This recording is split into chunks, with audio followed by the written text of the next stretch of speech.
for today, the fireside chat with investors.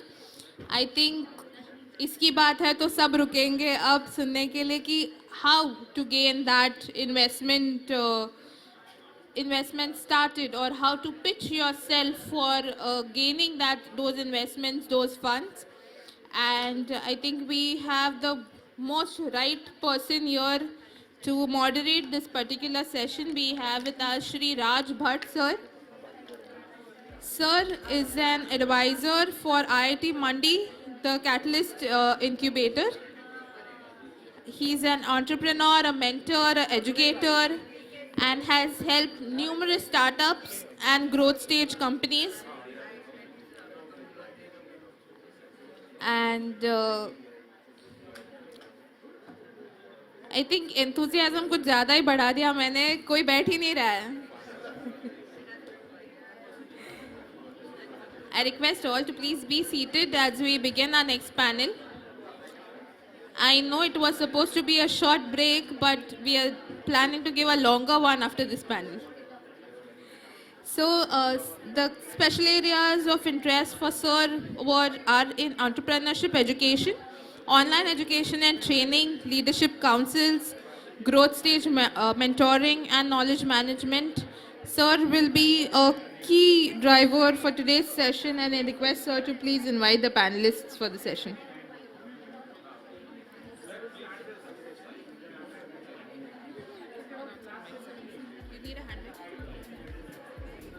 Hi, good evening, everyone. Would love if everybody just settles down because we're about to start the panel.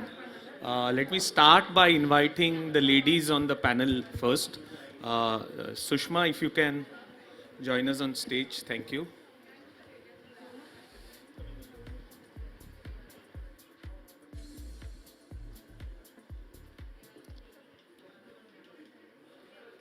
Pooja, come.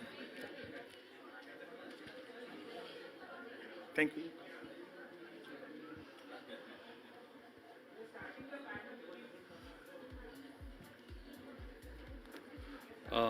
Devendra, if you could just join us. You can take the center seat. So as to lend, some balance. Mayank, Pranav, sir. Age catching up. And Amey, please.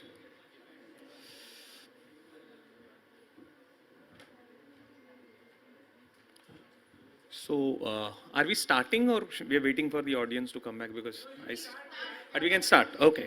Good. Thank you so much. Yeah, because we're already running a bit late, right? Thank you. Well, thank you so much. So nice. I mean, we had a great chat. Fireside nahi tha, but everybody was on fire. Coffee side chat, part of it. So now don't look disappointed that there's no audience. I'm sure when they smell money, I think that's the first thing that they come running. It's recording. So nowadays it's like, send me the Zoom meeting. It's the worst lie I told people. Send me that Zoom meeting, I'll hear it later. Nobody does that. So that reminds me, sorry, we are on mic. We invested in a company which is transcribing your Google Meets and stuff like that. So it's a student startup called Poodle.ai. So you don't now even be on the Zoom. I mean, you can just transcribe everything and, send it up as notes. Okay, good evening, everyone. Thank you again. Look forward to some great discussions. While the audience is still coming in, let me welcome you again, all over again. Thank you so much for taking time out on a weekday. I know VC time is probably the most valuable time, right? I mean, how do you guys count your time? I mean, in terms of money, or what is it? Because one of the first things that I'm going to come down to this is, why is it so difficult to get across, good VCs? They are such a rare commodity. But before we even go there, let me start by, asking you for your small introductions, just for the audience, so that we can get into it. And the audience, as you know, is mostly from the food industry. Okay, so food and food related. So we'll try and stick to the conversation in and around that. Stakeholders out here, right? So Amey, shall we start with you? Yeah, of course. So, of course, I invest in tech companies, strategic technology, majorly into defense, aerospace, and space tech. but since the audience are into, as you said, it's a food technology. So of course, the more the questions will be on food tech, but I'll try to answer that as well. So we invest as a background. I had managed sector agnostic fund also, but last 6 years I'm managing the fund which invests in the strategic sectors. So we have also Devendra here. Devendra plays a slightly different role. I mean, Amey comes with a institutional background of funding businesses. Devendra, whereas is an angel investor. So don't look for wings. I mean, they are all well hidden. So Devendra, as an individual investor, I think you will play a very important role in today's discussion because what are angels? I mean, the name sounds so divine and so thing. So could you just briefly introduce yourself to the audience and, let them know what is it exactly that you do? Hi. So my name is Devendra, and my family runs a family office, and we invest across the spectrum from first checks all the way to listed entities. And basically, we look for companies that are doing something differentiated that can be big in the future. So size of market should be big, and the business should be able to take a large size of that market. Thanks, Devendra. We have Pranav. Pranav comes with a classical, I assume that classical venture capital background, proper things, when it comes to evaluating deals or getting exits out of it. So what is it that you would want to tell more about yourself to the audience today? Actually, I come from a very unconventional background. I used to be a music producer 1 decade back, but and now I'm an investor. Now you see music in money, huh? We're a B2B tech fund. Under B2B tech, we do B2B and either tech first or tech enabled businesses. The food agri supply chain for us is important because we just announced 2 investments that are also of very, very close importance to the sector. So yeah. Wonderful. Thank you. We have Pooja here, and Pooja, you've been in this for quite some time, right? Yeah. I mean, you've been kind of like a veteran when it comes to deals. I mean, the kind of names that you connected with are pretty legendary in terms of the venture capital investment, at least in the Mumbai circles.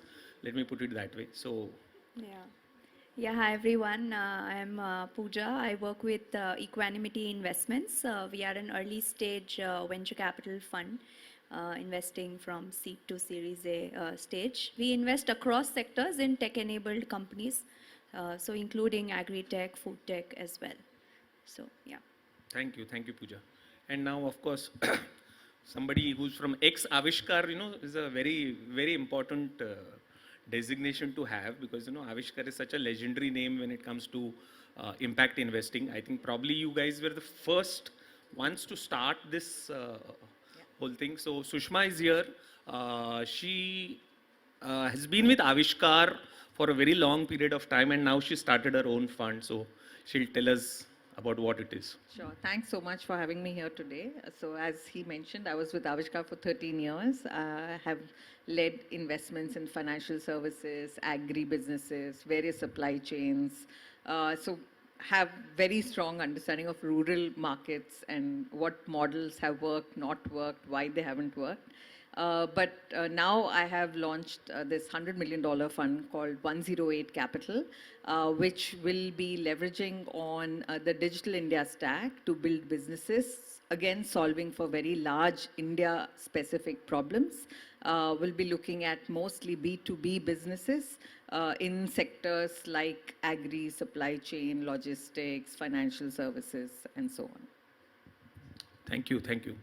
So let us start with the most obvious question, I think, because I'm sure this audience also has what I call as the Shark Tank hangover, Why Shark Tank hangover is basically because on television, everything looks so easy, so cool. Part of it, you come, you pitch, and then you answer those some few questions. I think now, by the time now, I think the audience has even mastered what are the questions that are coming up on Starbing. And I'm told that there are now organizations which you train you to, pitch on Shark Tanks and stuff like that. So everyone's take on this, because I think this is everybody is going to, how easy or how difficult it is in today's world to get a decent VC interested in your business? Should I go first? It is just as easy as it is if you have identified a great product market fit, you will get a great VC to back you. It's as Wow. simple as that. Wow, get your product market fit, everything else is sorted out, and VCs would line up. Right? That's a great input. I mean, and this is where I think the slip between the cup and the lip would happen, right? Discovering that fit. Pooja, your take? Yeah, few important aspects as a VC would look at. One is the market size, which being in India is almost solved for. It's a populous country. Any problem you pick will be a large market. But typically, VC investors come in at a stage where there is some validation for your product, either in terms of user base or in terms of revenues. So if you've shown that initial traction, that is post-product market fit, like Sushma rightly said, I think that is a good time to reach out to a VC. Okay. Yeah, about the Shark Tank point, I stopped watching it after the first season, but what I still watch is a lot of memes around the show, right? Coming back to the topic, I think from our perspective, where it's largely pre-seed investing, right? I think it's the art of storytelling as well. Of course, the product, the business, the people, but I think it's more of a science. It's more of an art than a science, and wherein the art of storytelling is very, very important. Okay. Yeah, Devendra, this is now slightly different for you, right? I mean, you are an individual here. Do you look at the same, venture capitalist perspective of evaluating a business, or angels are like those, God's messengers who are like more kinder, and willing to write at a very, very early stage? We'll come down to this product market fit. I mean, I'll hold on to that product market fit. It's a great idea. I mean, it's like telling me, like standard case, yaar, अच्छी नौकरी है तो अच्छी जल्दी शादी हो जाती है. That is very simple way of thinking. But to achieve product market fit is not easy also. You guys understand it. So Devendra, what is your perspective on the investment things? Is it easier to approach you because you are an angel, and slightly difficult to, probably talk to a Pooja because... I think everything stays kind of the same because we're looking at the same stuff and we want the same things out of companies. So I think most things stay the same, whether it's an angel investor or a VC fund. The difference is that as angel investors, we are a little more hands-off with the businesses until the business wants something from us. So with funds, there's a lot more structures in place, whereas as angel investors, we're a little more unstructured in the way that we deal with the companies. Your own money, so you are not answerable to anyone.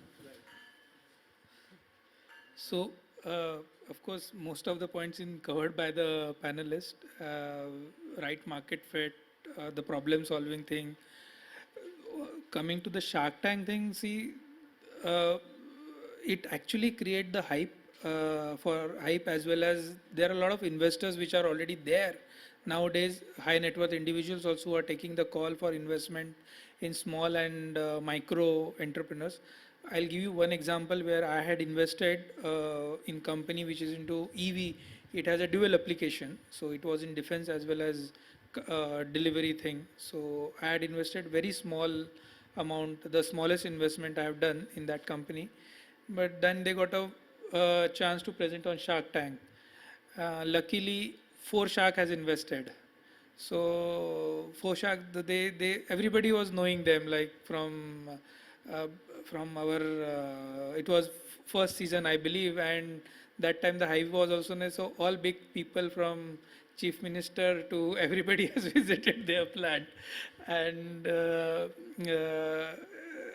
hype was such that after our investment, they had invested. Then the Shark had bring the strategic angle to it. After that, Haldiram, Bikaner wala, Licious, everybody has started invested. So for all the businesses, because we are a consumer-driven economy, one is the strongest pillar for growth or GDP. So there is a market. Once the strategic angle and investment angle comes in the company at a right stage, then scalability is not the issue at all. So the valuation of the company, see, it's very subjective thing. Over a period of 1 year, 2 year, you can see the whatever valuation you have. In one of the company, I have to wait 4 years to get that same value. This company, like in 1 year only, I got the value. So it is very subjective thing. So valuation is one, but moreover, a startup has to see what kind of impact it has been created to the ecosystem by way of solving the problem and addressing the issues which is necessary to get addressed. Okay, thanks. So, no, I'm going to now slightly side with you guys on the panel, because see, if I talk to the audience, I'm telling everybody has the same things. We don't know how to approach, we don't know where to pitch. Even when we pitch, we don't get responses back. And even after we getting through everything, the evaluations are so bad that, just work. And then I just waited 6 months, wasted 6 months running after someone. I could have had a no early. So, no, there's the standard, pain list. But I also talk to a lot of VCs, and they have their own set of, I wouldn't call grievances, not real big one, but their own set of issues. They say, okay, we're not getting enough good, deals that we can really evaluate. I mean, we get pitches which are like half-made, entrepreneur is probably just doing it for the sake of doing it and stuff like that. So, be honest, because there's an audience who would appreciate it. What are your challenges when you're on the other side of the table? And what is it that you're actually looking when you say, no, this is a great deal. I mean, this looks so, maybe like opportunity, Pooja rightly said, in India, anything you sell, you can always sell to millions of people, right? So there's a market is not really an issue with us. What are those other good things in a pitch that you would love to see? I mean, we'll again start with Sushma, because she's seen, pitches both from the impact angle as well as. Sure. No, so that's a great question. Differ with each of us, because everyone's stage of evaluation is different, right? Perfect. So for example, what Devendra would see, like he's looking at it from an angel perspective. True. And the way an angel looks at it is going to be very different from, say, what Pranav would look or what a Pooja would look. The lens I wear is slightly more growth, right? So I'm happy to share how I would look at deals that come to us. And just to give some statistics, we see close to 500 to 600 deals a year, right? And of those, we have to sift, sort, and figure out which are the 3 or 4 best deals to do. And it's not like the day we do the deal, it's just that that deal walked up to us and we did it. We have been tracking that deal or that opportunity for almost 3, 4, maybe even longer, for us to then take a call that, yes, now it makes sense for us to get in. So it's not like they walked in, they pitched, we got wowed, we wrote a check. That's Shark Tank. At our stage, it typically doesn't happen, because we want to see consistency. We want to see whether what the founder had promised in the first meeting, they have continuously delivered on it. Then we come back to the metrics, right? So one, of course, is this a large enough opportunity? You'll be surprised that getting that right is the toughest job of a qualified VC. Everyone says TAM, SAM, they just throw these numbers.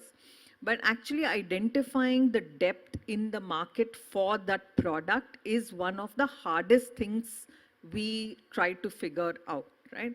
Because God forbid you invest in a company only to realize that the market size itself is 100 crores in all, and that too spread across some 10 cities. And there you can only achieve a 10% market share at best.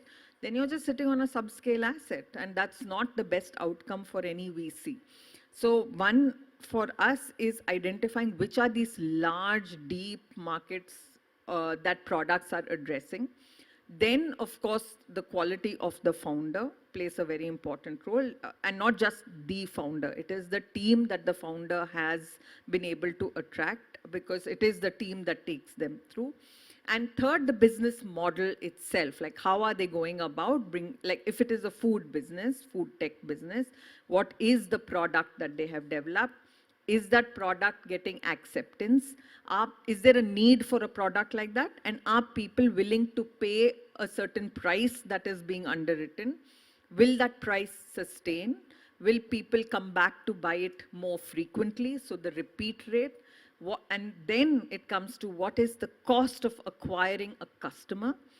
Is that cost of acquiring a customer on a sustained basis still allow you to make enough money for yourself on a sustained basis, right? So these are some of the metrics for someone like us when we evaluate is what we look at. Now, if someone just walks into the door and said, oh, I am creating a product like this, and, you know, I'm creating a protein snack, and India obviously is low on protein intake, and so we believe the entire India is our market, and I want to price it like this, and I want to distribute it like this, and I want to sell it like this. I'm like, that's great, I believe you, but now go show me the numbers, right? And I will track them for 3, 4, 5 years, and maybe when his numbers actually pan out is when I'm happy to have that conversation of writing a check. Wonderful, thanks. I mean, she's literally opened the playbook for VCs for all of you to, follow. I think that's great. See, what I want here, the audience to appreciate the fact that just like you are putting in efforts, to reach out to them, it's also an effort on their part to make sure that, they identify the right startup. And when you say a startup, it's not only about ideas. I think most people slightly get confused and say, I have this great idea, I have this great product. So startup is not really about a product or an idea. It's the whole package, right? The entrepreneur, the opportunity, the timing of the product. I mean, this is very important. Pooja, your take. Yeah, so like I said earlier, we come in at early stage. So few aspects that we look for, and like maybe Sushma said something like a 500, 600 a year at growth stage. We get 2,000 plus at early stage because that amount of filtering happens, right? So you can imagine the amount of time that an investor would be able to give per pitch deck. It would be a few minutes. So try to, I think, to make that first impression, to get that call with the investor, I think to have the pitch deck very crisp is important. Capturing important aspects like simply like your team, your business model, your pricing, go a little more deep on how the unit economics are now and how it would be going forward at a particular scale when you reach. Because of course, not expecting unit economics to be positive always, but at least there is that at a particular scale you will become unit economics positive. Do a really deep research on the competitive space, because we as VCs do look at multiple companies. I mean, because they reach out to us and also we build thesis ourselves. So we know like about what is happening in the market and the companies which are there. So sometimes if a very obvious competitor is not known to a founder, then it becomes a little bit of a negative from our perspective. And also before getting into any business, I think the whole market research that kind of speaking to people from the industry to identify the problem, whether that problem actually exists or not. Especially in a B2C company, we see a lot of founders who have spent like 3-4 months just talking to like 200-300 people and have done those surveys to be able to actually identify what the problem is and then try to incorporate those issues in their product. Even then, there is a possibility it might not work. So therefore, like I said earlier, some traction, initial traction at least, because at our stage, you don't expect the kind of traction a growth investor would expect. But say a B2B company, then you cracked at least one large enterprise customer. If it's a B2C, you've done some kind of sales in a geography where it's like a a reasonable ARR is what you have reached. It depends on the stage at which you're coming in. And also what is important is capital efficiency that we see even at an early stage from whatever has been invested so far. Maybe you've raised money from angel investors, and then how has that been deployed? Or if the founder has put in their own capital, how has that been deployed and where has that taken you? Because that really gives us an understanding about the mindset of a particular founder. It's going to be pretty much similar, like how frivolous or how frugal the mindset is, especially at early stage, the capital is limited. So these are some of the important aspects. Keep the pitch deck very exhaustive yet crisp, putting across the message to get the first call, and then of course it depends on the whole pitch. Yeah, good. I mean, keywords, I think keywords was capital efficiency. Capital which is, I think, efficiency. is something that, startups should focus on. Everybody will ask you this question: what happened to your own money that you put in the business? Where was it used? Did you fritter it away, or did you, deploy it very wisely? Anything good thing she talked about was the unit economics, and this I have seen personally also is something that are, that somebody doesn't really pay too much attention into. They believe that, okay, this is going to be my X cost and this is what my selling price is going to be. One important thing that she said here was what we call as get out of the building approach. That means you actually go out on the field and actually talk to people to, find out if the real problems. Don't be an air-conditioned room, entrepreneur doing data from internet and secondary sources and stuff like that. I mean, I want to emphasize this point very highly because we also find that, I mean, at a very, very early stage, same find that, how did you find this? No, I just searched it on the internet or somebody just told me about this as a problem. Okay. Yeah, in addition to what Pooja said, I think, the reason why the reciprocal relationship between a founder and an investor doesn't exist is because, more often than not, I've seen people reaching out to, let's say, 40 investors at once, right? There'll be 40 other funds probably looking at it. But, what I think is missing is investing in that relationship with the investor, right? At the end, from a pre-seed perspective, this is like a marriage, right? So, go out, find the right connect to that person. When someone comes to us from a reference, right, it just has more impact just by the nature of that introduction, right? As against someone who, let's say, has reached out on LinkedIn. Invest in that relationship, and I think today everyone is so well networked that you can easily find a connect, right? Outside of that, I think it's also, extremely important to understand why you're fundraising, right? As a pre-seed business, do you even need to fundraise in the first place? Or are you simply doing it because it's glamorous, right? And it's going to probably get you some eyeballs, right?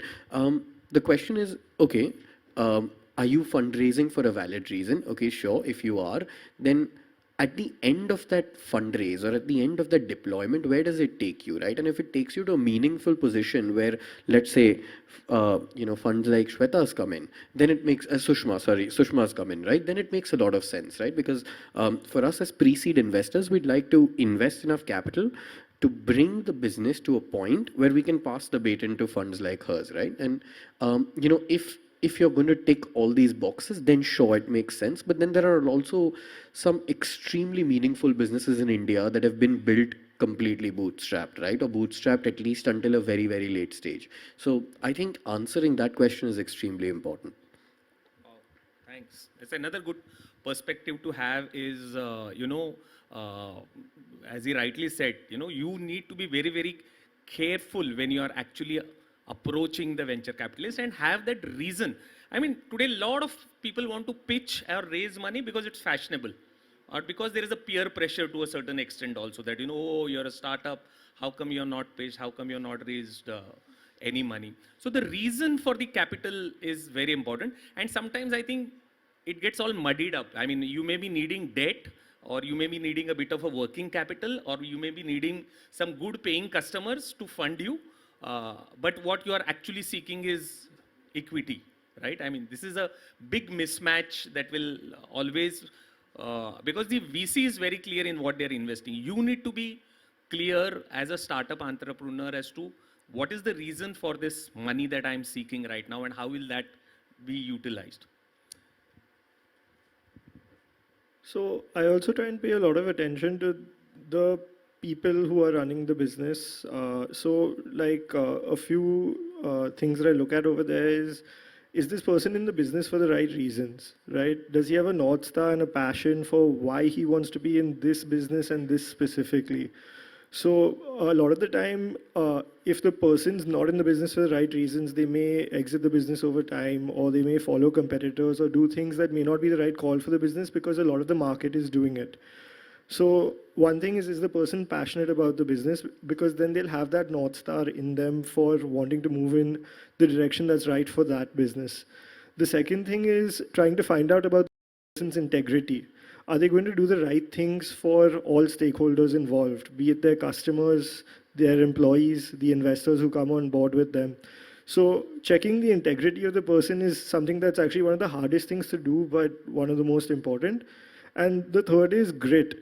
So is the person going to stick with this no matter what? Because especially the earlier the stage, the easier it is for someone to let go when things get tough.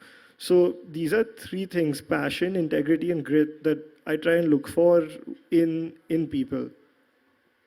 Well, that's very important. Passion. And all these are non-measurable, right? I mean, you meet somebody for the first 5 minutes, you'll not be able to find out. Passion probably can come out, but integrity and grit is something that that you will really have to take a bet on. So in this case, does references work? I mean, I was to come to this question. Is it important for you as venture capitalist, and maybe you can start by saying this, that you get referred to by someone whom you trust, implicitly saying that, hey, this looks like he's a good guy, you should have a look at him. So do references work? Yes, of course it works, because so another thing, when venture capital invest, we don't ask any collateral or a security. It's a risk capital we are investing. And you invest in the capital in the company where trust factor plays a very important role. As you said, integrity of the promoter is very important. How much he focus on the business and how much he can scale, give the span of attention for the business. If the promoter managing 2 or 3 businesses, definitely I would not like to invest in the company, because the attention span for all 3 companies are different. So so there is a equal pressure from VC side also to invest at a particular period. Like for us also, when we take money from the investor, we have to invest in 3-4 years time, and we have to exit it also. So I cannot add value to the sector by way of to the company by way of generating leads to them, or getting them connected to their buyers or vendors, or optimizing their profitability by way of export connections, or reducing the financial cost which today they are paying. I think I will not like to invest in those kind of companies. So you can see so as an entrepreneur, when you have only one business, when we invest, we have invested in more than 10-15 companies. So maybe we have not in-depth knowledge as you have, but we are broadly knowledge of much of the broader thing, because over a period of time we also develop our expertise in that sector. We became a sector expert. We understand, or we know from where to find out what information is needed. So and of course we also have a time to expand our horizon to meet a global players in the particular industry, by way of bringing the right TOT for maybe for agriculture, tech. So tech is playing an important role. Like 20 years before, tech was only IT, ITS. Now tech is, all the sectors have tech. So that is also because the scalability is achieved only after the tech comes in picture. And when as a person I am investing in the company, I see that if I can value add not only by investing, but by generating the more with existing capability, I can generate more revenue if I add something more to the existing capacity of the company. So capital availability for the startups and MSMEs are enough now, and there is a lot of competition between the investors as well. We were just discussing now some time back that now high net worth individuals also have a capacity of carrying the book of 500 crore, 300 crore. And their decision making is faster than us, because उनका खुद का पैसा होता है. They don't have to answerable to any GP. Unlike us, we have to go to the committee, we have to do appraisal, we have to do so. But institution comes, when institution invests in the company or a venture capital invests in the company, there is a trust factor for other investor also built in the company. So I had invested in more than almost 25 companies, and out of 25 companies, 18 companies has done a up round, much bigger in size, much higher value. And many of them, coincidentally, knowing the companies quite much before than I had invested. So they had, when institution invest they see the name of institution in cap table, so that is- then the trust factor comes That in is the the picture. quality of investment, right? I mean, if you have IDBI as one of your, Yeah, you know, in the cap table, then Correct. automatically the valuation. Correct. So great. So great perspective from the expert panels out over here. Now we'll open this up for, you know, questions from the audience, because typically, you know, a lot of food related people, and I think they will have some questions that they definitely want to have. A quick show of hands. How many of you here have tried raising capital from venture capitalist? I mean, at least pitched. No one? Or you don't want to raise your hand? They will start doing after our session. Hopefully. Okay, good. So let us open this questions. I mean, do we have mics in the audience? Or you can come here and ask a question.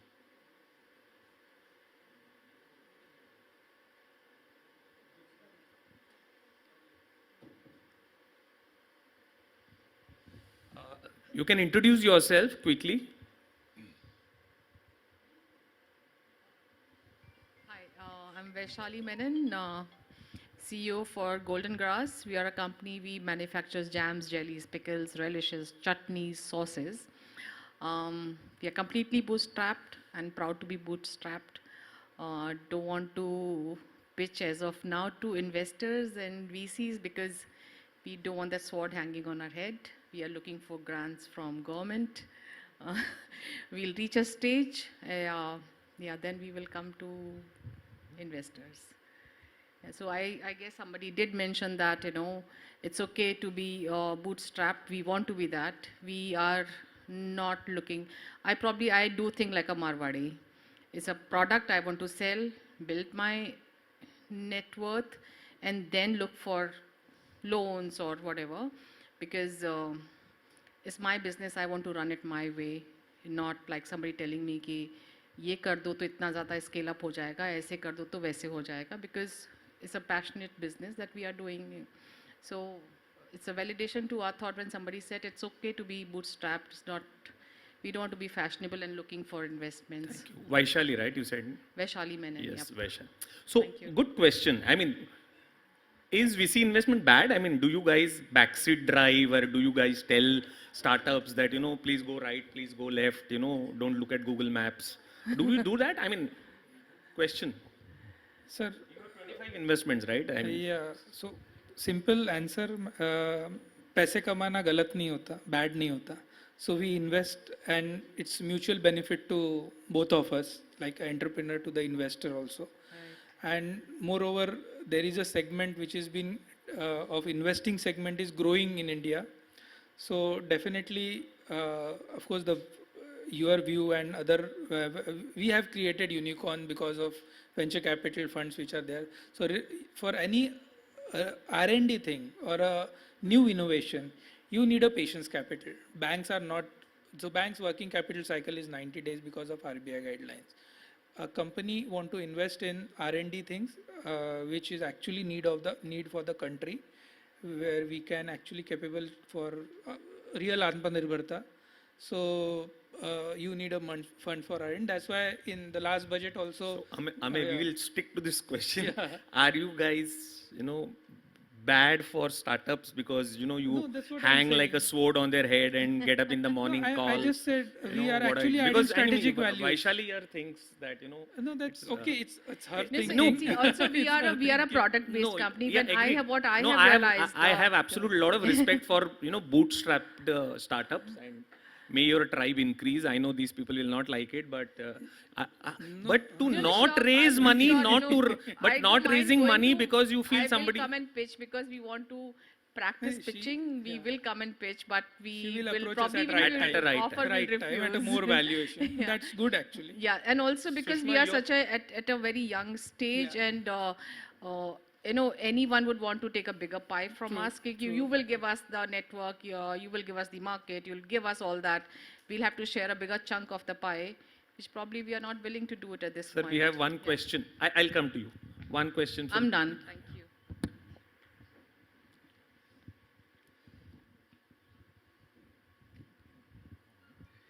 Thank you very much. This is not from raising funds, but I would like to know is what is valuation to you? Because valuation is so subjective and so relative that it varies from industry to industry, person to person, time to time.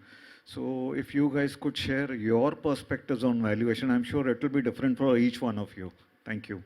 Let's start with Devendra because no, he has a different way. Secret sauce. He's going to give away his secret sauce. So I like to look at it in reverse, right? So let's say I invest in a business and I have a certain return rate in my head. Let's say I want to make 20%, just as an example. Okay, so the question is for me to make 20%, what is the value of this business at the valuation that I'm paying today have to be 5, 6, 7 years out, right? And can this business easily deliver something way above that? Because there's a lot of things that go wrong in business and I don't know what happens, right? So if it can deliver way above that, it makes sense to invest in that business because then I think I can make that 20%. Otherwise, it becomes very difficult to figure it out. Pranav, Yeah, I'm your just- take on valuation. Yeah, I'm just going to jump in. I think it's very notional. From a founder perspective, it shouldn't matter. And I'll tell you why it matters from an investor perspective, at least pre-seed, right? There is a company on our portfolio from Fund 1 called ProgCap. I'm giving this example because they cater to FMCG businesses for credit lines. We invested at ProgCap at roughly a 3 to 5 million valuation. ProgCap alone returns about 5 times our fund, right? Had this valuation even doubled at pre-seed, it would have only returned our fund probably once. And that is the difference that it makes to us. While it's still notional, right? There is no metric pre-seed to precisely gauge a valuation, but this is the impact it has. But from a founder perspective, pre-seed, I genuinely don't think it, it should be the top of your priority decision making. As long as you're, in bed with like a good fund or an investor.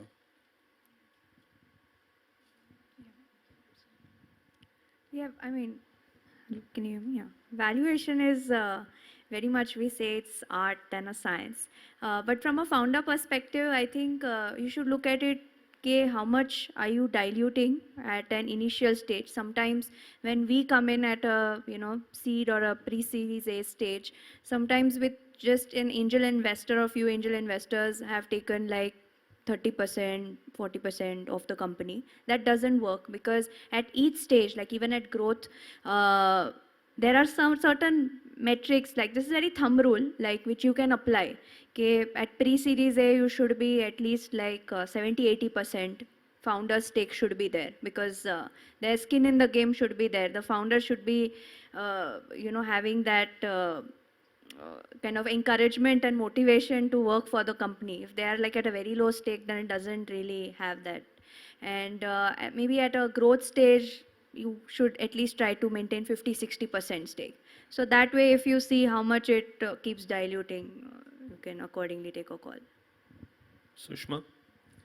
So for a growth stage, I think the growth of the business itself makes a big difference. So the art bit of valuation kind of starts getting blurred and the science takes over. So that's why growth stage investing is a lot more skill-based investing. We take a lot of surrogate data. We try to extrapolate what the growth of the company is. And just to explain, so if I were to get into a company today at whatever valuation, I need to see at least a 5 to 7x growth in the horizon that I am staying in the company, which is typically for 5 years. And only then will I make the kind of returns that I have committed to my investors. So my entire evaluation of the business is, does this have the capability of getting 5 to 6x growth in the period that I will be there, while maintaining the kind of margins that you are promising to the investor? Because when I get out, I need to achieve those metrics. And of course, I'll have to factor in a demon situation, a COVID situation, a war situation, disruption in supply chain situation, inflation. All of those things need to be baked in when I am making that view. And hence, when I back calculate, I come up with a value for the business that I think is comfortable for me to make a 30% or a 25% return. So it's more science by the time it comes to growth stage. Amey, you have an interesting thing, right? And you fund defense projects, and you said that defense projects, I mean, by the time the first money would come in is about 5 to 7 years from the time you actually started, because typically it's a government and too many approvals needed. So how do you then value these businesses? Because these are some real, I mean, this could be great technology, and of course, if they're doing something in defense and supplying to government, means they're doing something really important, but then it's a long gestation period. So how do you?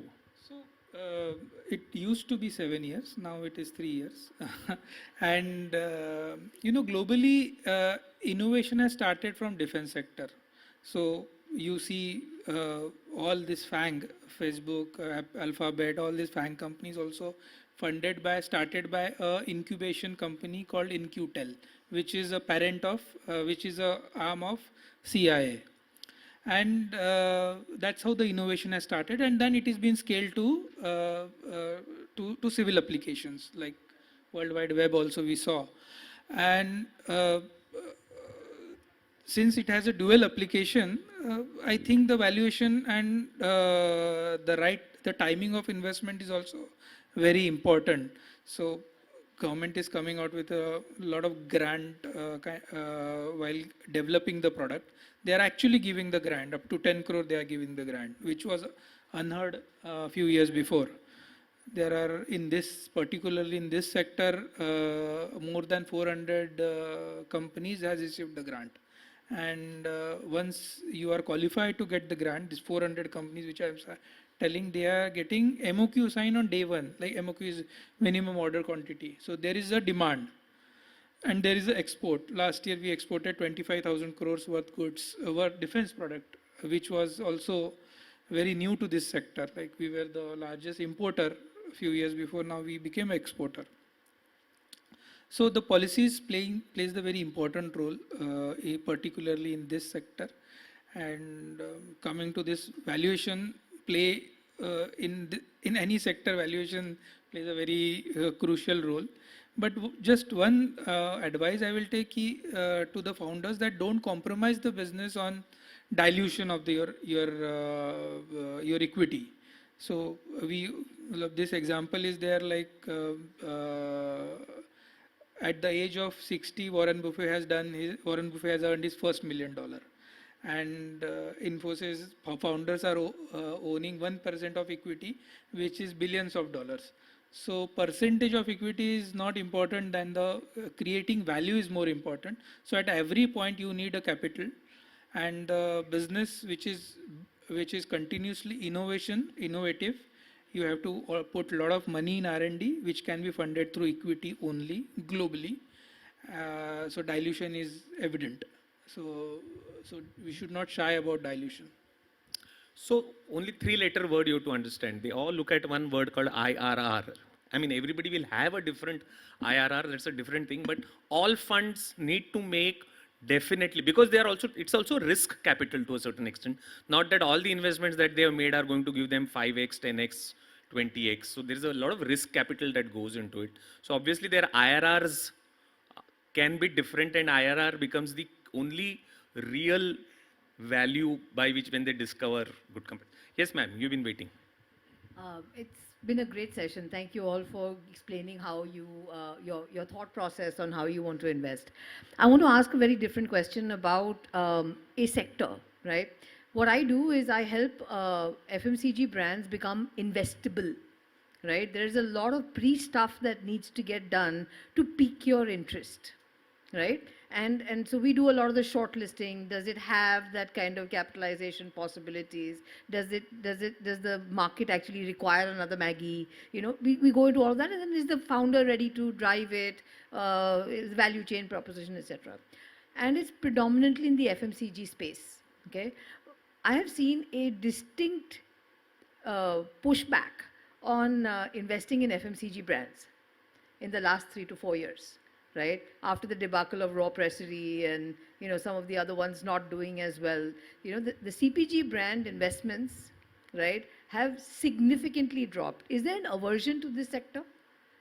To B2C sectors? I mean, I understand technology, supply chain, all of these are very important, right? But all of these eventually serve FMCG. And am I wrong in assuming that there is a pushback on FMCG? I'll just take a crack at it. The thing is, see, I'm surprised that you're saying there's a drop, because post-COVID, the whole D2C wave kind of took off, right? And the D2C was mostly in the FMCG category itself. These were home entrepreneurs who suddenly discovered that products can be sold online to customers directly. So whether it was, you know, chutneys, whether it was jewelry, whether it is fashion, whether it is food items, everything was being sold on direct to customer. So, and that has become a flavor of, for a lot of investors. In fact, there are a lot of VC investors who emerged only focusing on consumers. So, and they've raised a ton of money just to back this, because what they found is these entrepreneurs were able to identify gaps in products in our country, which before the incumbents were not able to identify on their own. So whether it is a sugar cosmetics, whether it's a plum, whether it is 𝐸𝐴, right? All these brands started getting the favor of investors because they had identified a TG, a gap in the whole marketplace, and they were able to figure out how to sell to the customer in a capital efficient manner. So I don't know what particular category of products you are referring to, but there is a definite interest in D2C, whether it is food, whether it is fashion, you name it, you will find interest. So what my understanding is that the interest on D2C is reducing. Path to profitability is extremely important. And the omni-channel distribution is now something of great importance. Omni-channel distribution is the most expensive proposition that exists, right? It's very difficult for a young entrepreneur who's raised, you know, 1 crore, 2 crores here or there to say, "Main Bharat karunga." You know, it's just not possible. And that's the appetite that I'm seeing kind of risk averse, you know, in it. I mean, wo Shark Tank jitna 1 crore mil jata hai, right? But the $3 million, $4 million that it takes to get down to those first 30,000 stores across all 3 channels beyond D2C, right? Because of the seamless nature of the way people buy today, is where I'm seeing some pushback. I hope I'm wrong. I really want to be wrong. No, you totally wrong. we can take this offline because it's a very nuanced answer to this. Because even in D2C, as I mentioned earlier, it depends on the product type and the size of your market opportunity, right? Most of the D2Cs are solving only for the 1% population, and so there, you know, chal jata hai. But if you're talking of for Bharat building products, there the omni-channel kicks in, and there maybe the kind of investors are corporates. You need an ITC, you need a Levers, you need a Marico to back them. I also want to add one point over here. See, for a startup, I always say for D2C startups, why pan-India expand karna hai? See, in Mumbai, one suburb is equal to one city. Maharashtra is more than Australia, is bigger than Australia. So with the limited capital you have, you scale in this region, then you can, second round, third round can be possible. Liquidity problem is not there. So a startup should focus on particular region and then scale it. because of course the limited capability capacity hai, so funds are limited. Naturally, they cannot go pan India, and I'll not advise also for any of the startup to go pan India and bleed. So many of the startup which I saw, they are just randomly going pan India. Of course, the product is available, but capital is also limited. In anticipation कि 6 महीने बाद और पैसा मिलेगा, 1 साल बाद पैसा मिलेगा, they just go and burn. So I always say if you only focus on Powai, which is bigger than any of the city of any of the country. So Devendra, your perspective would be very interesting because you own a FMCG brand yourself, right? I mean, the other part of your business is actually do this. So what has been your experience? Have people approached you and said, "Okay, please take the money because we're bootstrapped as of now. We have been approached in the past. To answer your question, deals are still available. There's just been a valuation re-rating that's happened in the space, so valuations have come down, and overall deal flow in general in the VC space has come down. As far as growing a brand, honestly, it depends on the size that the brand's at, right? So in the beginning, for example, Mumbai is 11% of packaged food in India, and Delhi is also the same number. So even if someone just focuses on Mumbai, that's 11% of the market, plus the entire premium market is here. And then they can expand to a Delhi or a Bangalore and other large cities after that. So it's possible to kind of scale a brand slowly, geographically that way, in the start as well, as opposed to taking an all India presence. And this can be done both online and offline. So it's still a space that people do like to invest in. There are specialized funds that invest only in this space. It had a bit of a frenzy a few years back where a lot of people wanted to invest in it, but there's still investment interest from the people who specialize in this space. Right, I think we have reached, I already got 2 signals from the organizers that we have reached. Thank you, dear panel members, wonderful having you. Thank you, audience, for being patiently listening into this conversation. We are available to meet offline at any point of time. We thank the organizers for getting us all together on this discussion. Hope there was a value add to all of you. Thank you.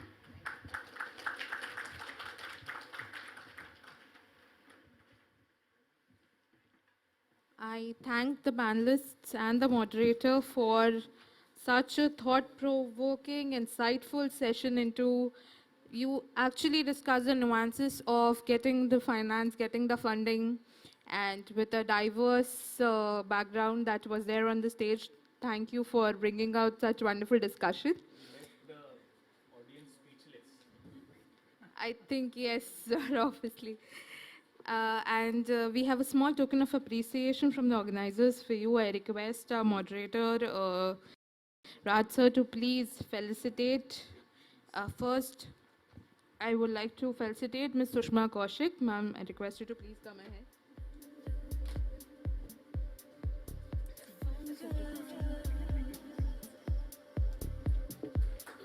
I think a round of applause is called.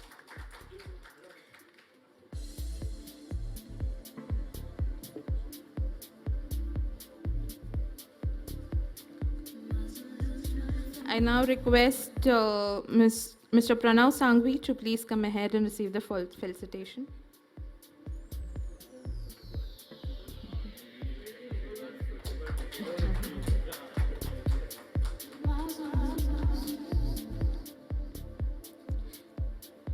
I request Pooja ma'am to come in next to receive the felicitation.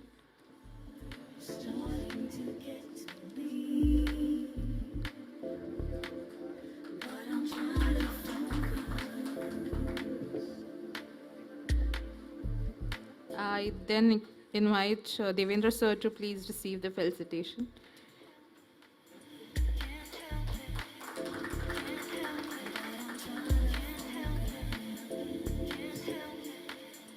Next invite Amey Belorkar sir to please receive the felicitation.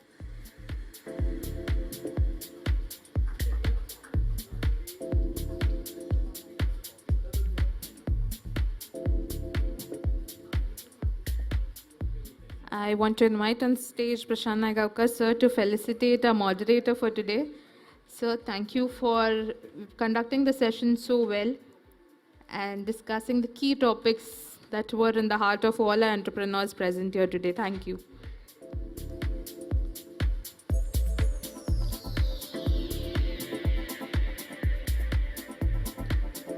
Sir, I request you to wait on stage for the group photograph. Sir, please join us for the group photograph. I request the panel to please come ahead for the group photograph. We would be glad if you hold your trophies in the hand.